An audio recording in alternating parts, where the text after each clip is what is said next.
Chapter 16. The Photo Shoot. Thursday arrived after 3 days of torrential rain. The good people and the not-so-good people of Hempstead woke to sunshine and a cloudless sky. At 9:30 that morning John noticed only one minor blemish in the heavens as a solitary airliner scraped a vapour trail high above him. He had just come from a very early job photographing a popular retiring milkman delivering his last bottles, and now he was excited at the prospect of photographing Lindsay's dresses. He was slightly apprehensive too. "I'd better make a damn good job of it. It's not like taking pictures for just anybody. This is a bit closer to home." He remembered Susan's words much earlier in the day when he woke her with a cup of tea.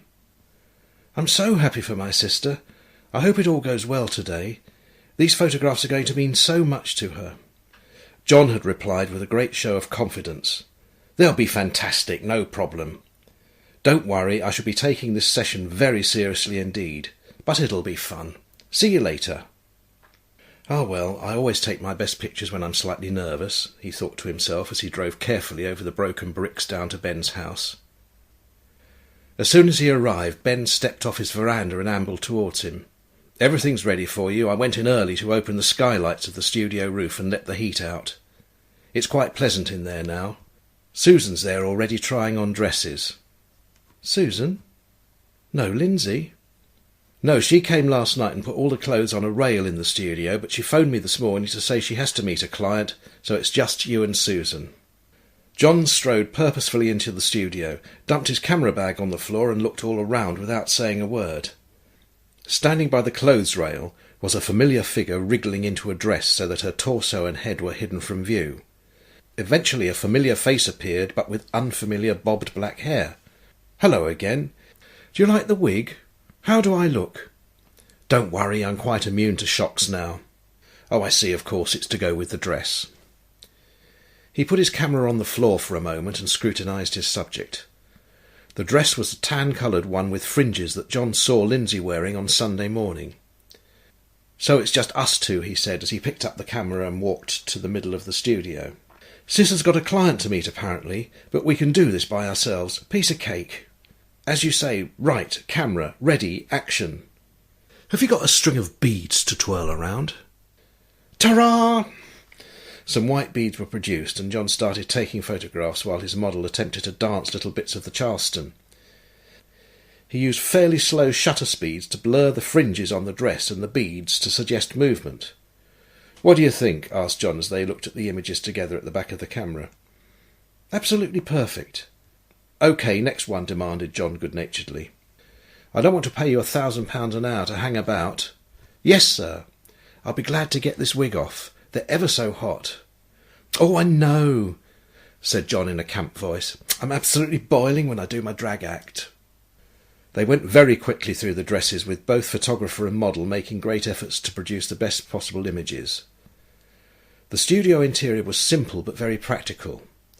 The ends of the room were plain walls, one painted black and the other white.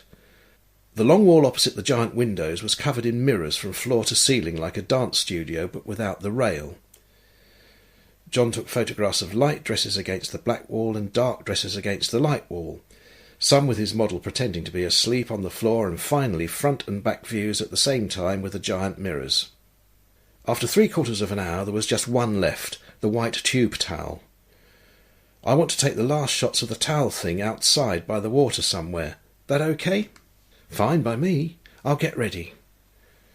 John wandered out onto the grassy clearing and walked over to where the River Gade was pouring over the edge of the dam in a beautiful gushing waterfall after the heavy rains. Ben appeared at his side. "Do you want a beer?" "No, you won't if you're driving, I remember." "A glass of water would be lovely. I'm sweltering." "OK. I can't give you much to eat, but there's a basket of apples on my veranda. What will Susan want to drink?" "The same, I expect, but I'll ask her." "Oh, here she comes. Water all right for you as well?" "Yes, please. Have you ever known it as hot as this in April?" "Please say you want to photograph me under the waterfall." "Well, close to it anyway." They walked together towards the dam. "I need to sit you on something." Ben appeared with 2 glasses of water with ice cubes clinking on the surface. "Have you got something she can sit on, Ben?" I don't want her just standing in front of the waterfall. Tell you what I've got. That marble pillar over there. It's hollow, so it's not as heavy as it looks, but you'll have to help me carry it." 20 minutes later, all three of them were looking in the back of the camera at the splendid images of a blonde woman sitting by a waterfall on a marble pillar, wearing what looked like a towel. In the photographs, the towel seemed to stay in one place by defying gravity, as the model had both arms free, one hand dangling by her side while the other filled a glass with water sparkling in the sunshine. "Ah," said all three of them. "Very nice," said Ben. "Couldn't do better myself." "Thank you, Miss Savage," said John. "Thank you, Mr. Street." "Can you lend me a real towel, Ben? That water doesn't feel too cold, and I want to have a swim in your lagoon up there, if that's all right."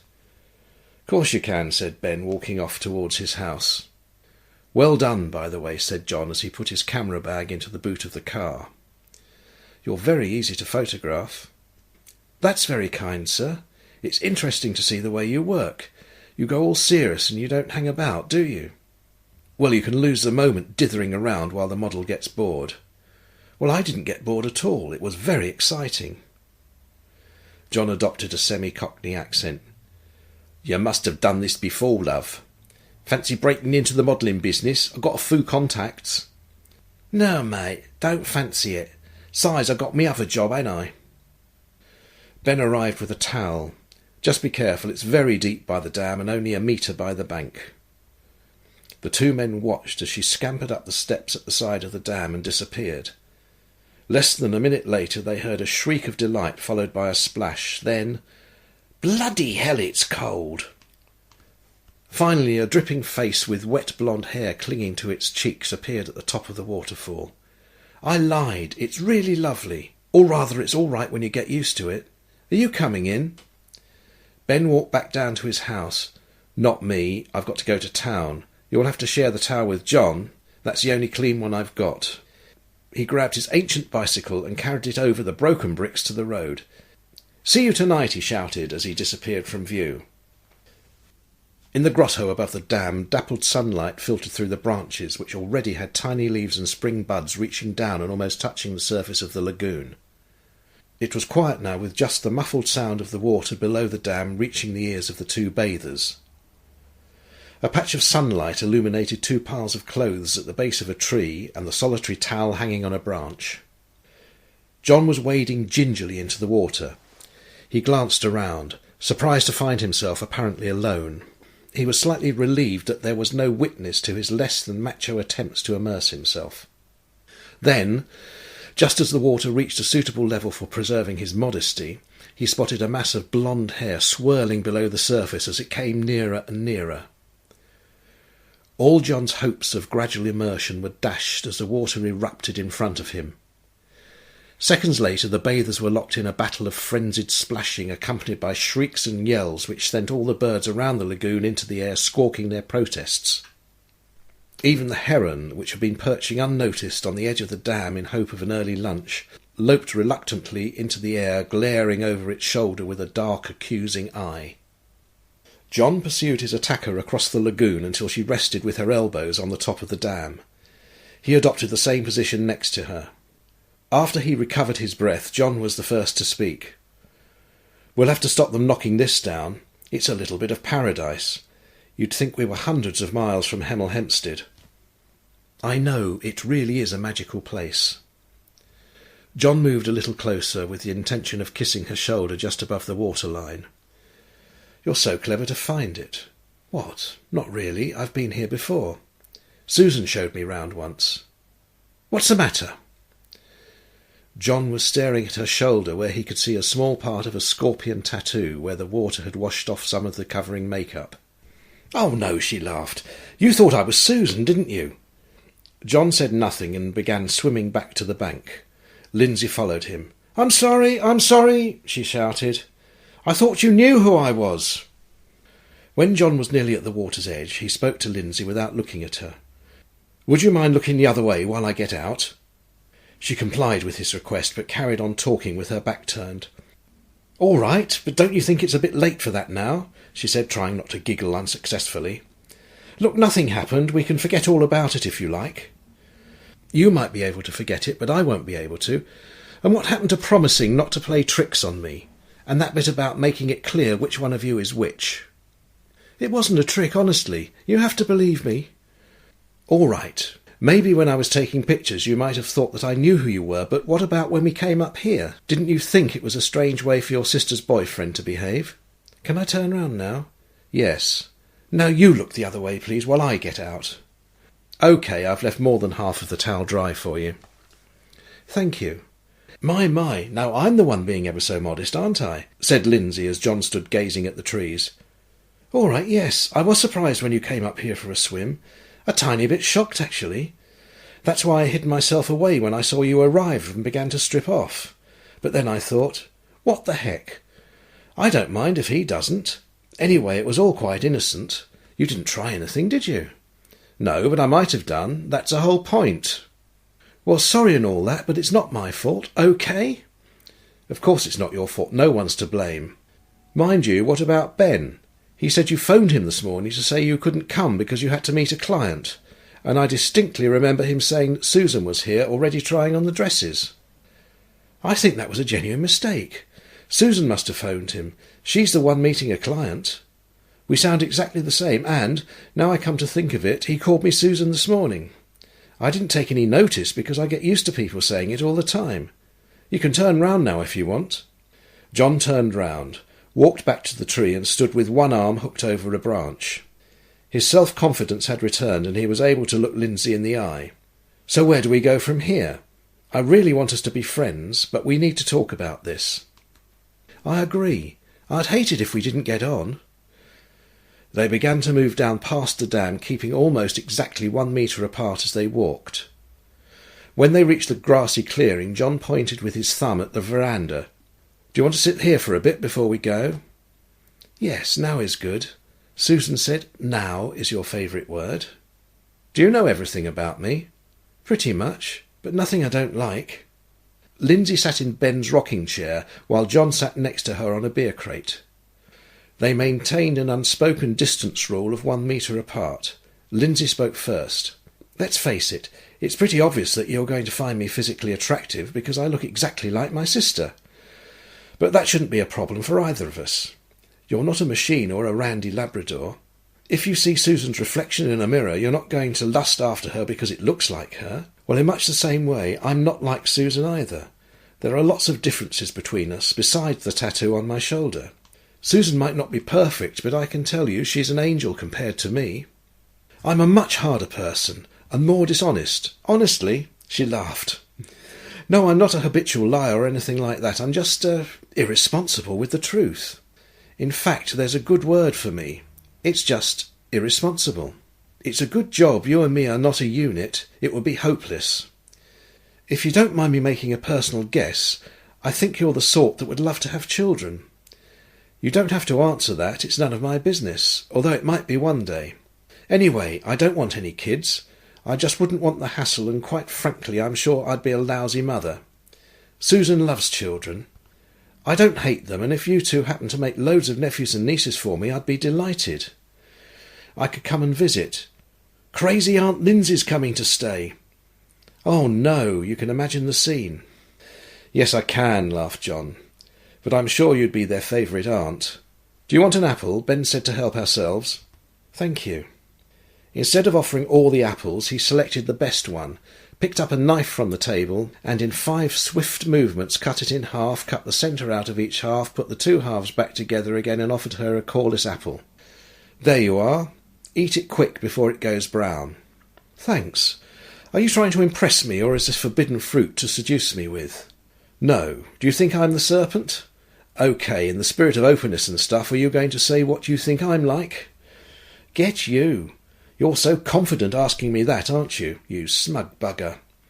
You and your heroism with hooray Henrys and coreless apples. She looked directly into his face for a few seconds. Well, you're too nice for me, I think. I don't mean you're a softy, but I would have a hard job having a row with you without having loads of guilt. You're not fantastically good-looking, but not many blokes are unless they're gay or womanizers. What are you laughing at? That's just what I say sometimes. There you are. Great minds and all that. You're not homophobic, are you? Not at all. And it's all right, Susan told me about your brother. I'm looking forward to meeting him. OK, next. You have nice hands. Nice people have nice hands. Horrible people have horrible hands. You ever seen the photos of Hitler's hands? They're just like a bunch of limp sausages. I study body language an awful lot, and I talk too much as well. So when I'm at a lousy party, you know the sort, where it's so bad anybody with half a brain ends up in the kitchen nibbling cubes of cheese on sticks, desperate to listen to anybody with something to say. Well, this is when I start talking about body language. I mention that people who feel insecure and defensive stand with their arms folded, which they nearly all are, of course, at which point mostly men very, very slowly unfold their arms and hope nobody notices. Then I mention the hands a bit, and everybody, put their hands in their pockets, or if they haven't got those, they put their hands behind them. It's great fun, especially if you've already told a mate that you're going to do it. She paused. Is that it? I've got nice hands? Yeah, that's about it. Can't think of anything else. You're OK for a bloke, I suppose, which is meant to be a compliment. I don't like many men. They're usually like little boys, only they grow up big and get hairy bits and go bald and smell of sweat, become aggressive and take it out on the world by playing cricket or driving like idiots. She paused again. You're laughing. Is that because you agree with me, or you think I'm a bitch? A bit of both. No, wouldn't say bitch. I would like to think of you as forthright, headstrong, determined, that sort of thing, he said jokingly. Now you're talking like a drip. On the other hand, you must be all right if Susan chose you. You make it sound like going to Sainsbury's. A woman always chooses the man. Of course, he has to be interested in her at first, and she will let him think he's doing the wooing. I like to think it was mutual with Susan and me. Do you now? OK. How far do you think you would have got with her if she wasn't interested? Nowhere. There you are, then. But what if I wasn't interested? Nothing would have happened. But you were interested, and so it did happen. How is that different from being mutual? Look at it. Simple. How many attractive female admirers did you have to choose from? Not many. How many male admirers do you think Susan had? No answer. There you go. Silence for 30 seconds, then John said, Oh, well, if you're right, it seems to work. Works for me, anyway. I'm thinking of a mate of mine who only thinks of one thing, or two things to be exact. He would fall in love with a lamppost if it had large breasts. If the choice was left to him, anything could happen. So what do you think of me? I think you described yourself so perfectly. That's what you like as far as I'm concerned. I'm sure you're being honest with me too. If you do that with me all the time, I will be a great friend to you. What I mean is, do you like me? Yes, a lot. Good. Look, up there in the pool, I wasn't angry with you. I was angry with the situation and myself for not being aware of who you were and not taking the trouble to check. It was because I was concentrating on taking photographs, I expect. Speaking of which, said Lindsay as she stood up, what happens now? When will you email them to me? I need to edit out some of the rubbish shots and tweak the images a bit, but I'll send them to you later this afternoon. They were making their way round to where their cars were parked, but now they had abandoned the 1 metre rule and were walking quite close to each other. Lindsay opened the boot of her car. I'll be at my shop in Barnet till 5. I've got to take the dresses back now. Of course, this is your car. I thought it was Susan's for some reason. She'll be driving the estate agent's car today. They turned to look at each other. What shall we tell her? Asked John. What do you mean, we? Sounds like we've been caught behind the bike sheds. You tell her what you want. I'm not going to tell her anything unless she asks me, but if she does, I'm going to tell her the truth. So will I. Good. They loaded up the car in silence. When they had finished, she sat in the driver's seat, wound down the window and said, See you tonight then, 7:30. On the dot. They were still looking at each other. Lindsay got out of the car, put her arms round his neck and kissed him on the cheek. You do nice things with apples, she whispered. As she drove away, she passed Ben on the broken brick road. He lifted his bicycle and shopping bag to one side to avoid the red dust cloud. Hello, John. What do you think? He held up a brand new pair of jeans and a striped T-shirt. I didn't want to look like an old tramp this evening, and my other clothes are ancient. I think you'll look great. Well, us male models have to keep up appearances. John's mobile rang. Hello, Susan. No, we're fine. Got some really good pictures. I'll show you them later on. Lindsay thinks they're great. Oh, I just hope her client likes them too. No, she's already gone back to her place with the dresses, so we'll see her at dinner. I'm sorry, I always switch my phone off when I'm snapping. Can I do anything? To get ready, I mean. All right. I'll nip into the baker's on the way. I'm going to Herbert Street now. Not half as much as I missed you. See you soon. Was that Lindsay driving out of the gate? Yes. Sorry, I might have misled you. That must have been her you were photographing today. I just can't tell them apart. Tell me about it, said John as he got in his car. See you tonight.